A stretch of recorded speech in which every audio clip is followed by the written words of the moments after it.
And we begin this evening with an announcement made over the weekend in Florida by a man who is well known here in Western New York.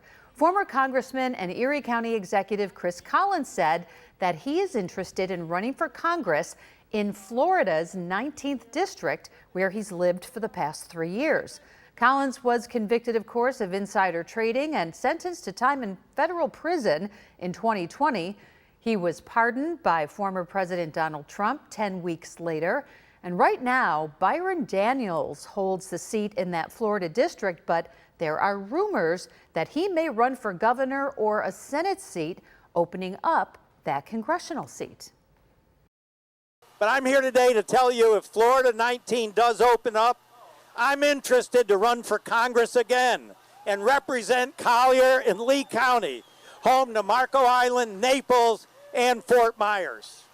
And if I do, I'm going to be looking for your support to be the first member of Congress in the past 55 years to support 2 different states, and only the second in the last 90 years. And joining us live now is Republican political analyst Carl Calabrese. Now, what we just heard, Carl, was part of a speech given by Collins at the United We Stand Trump Flotilla 2024 event that was held Sunday in Florida. We want to hear your reaction to that announcement. While it's still just hypothetical at this point, did it surprise you? Oh, it sure did. And it has surprised everyone that I have talked to today on both sides of the aisle. It was that proverbial political bolt out of the blue. No one expected it, and I think everybody was pretty surprised when they heard it.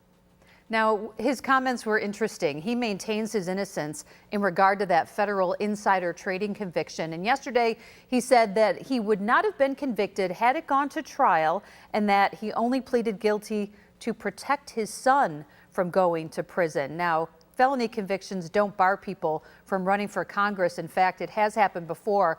But would there be any challenges to whether he's fit to serve or be allowed on committees or any other restrictions if he is elected? Oh, I'm sure there would be. I'm sure the other side would pretty much throw everything but the kitchen sink at him. He would probably expect that, and that could lead to some lengthy court challenges. But, Mary Alice, there's just so many ifs involved here. If Congressman Donalds decides to run for higher office, all right, what does that mean? That means that the next seat up in the Senate is held by a Republican, Rick Scott, in 2 years. If he gives it up, we don't know if that happens. Does he decide to run for governor? Well, he may have to face a Republican primary with other candidates wanting that seat. So he would have to win that primary, and then he'd have to win the state house. So there's so many ifs involved here. But again, I think I looked at this district. This is a staunch pro-Trump district. Donald Trump got 60% of the vote in 2020 from Florida 19. I think Chris Collins is kind of betting on the fact that I would imagine a majority of that district believes that the FBI and the Department of Justice has been politicized, that they are going after Donald Trump, that they are going after Donald Trump supporters. I mean, you hear this from Donald Trump at his rallies, and he says, they're coming for me today, but tomorrow they're coming for you. And that's basically what Chris Collins said yesterday. So I think he's betting on that receiving a very, very good reception from people in that district. Yeah, there was a lot of similar language there, Carl. Also, Collins was speaking, of course, at that pro-Trump rally where he talked about running.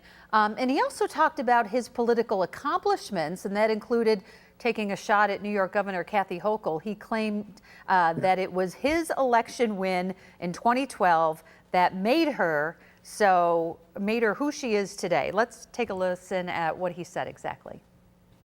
I defeated now Governor Kathy Hochul. She was the congresswoman. It's the only election she ever lost.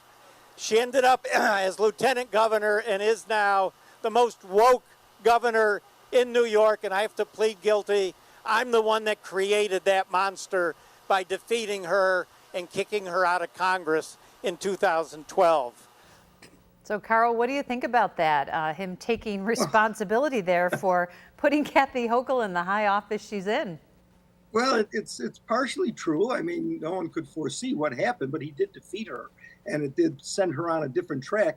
But, Kathy Hochul is blessed with good timing and good luck. I mean, to become lieutenant governor and then to have what happened to Andrew Cuomo, and suddenly she becomes governor and barely survives her first election for governor. You know, things happened in her favor very, very nicely. Things lined up very, very nicely for her. And, you know, obviously Chris Collins did defeat her and sent her on a different track, but she made the best of that track when she got on it, because most lieutenant governors disappear. They're never to be heard from again. Didn't happen with Kathy Hochul. Well, there's so much to chew on here, Carl, but sadly we are limited on time. But I'm sure this isn't the last we've heard of Chris Collins, so we will check in again when the opportunity arises. Political analyst from the Republican side, Carl Calabrese. As always, Carl, thanks for joining us. Thank you, Mary Alice.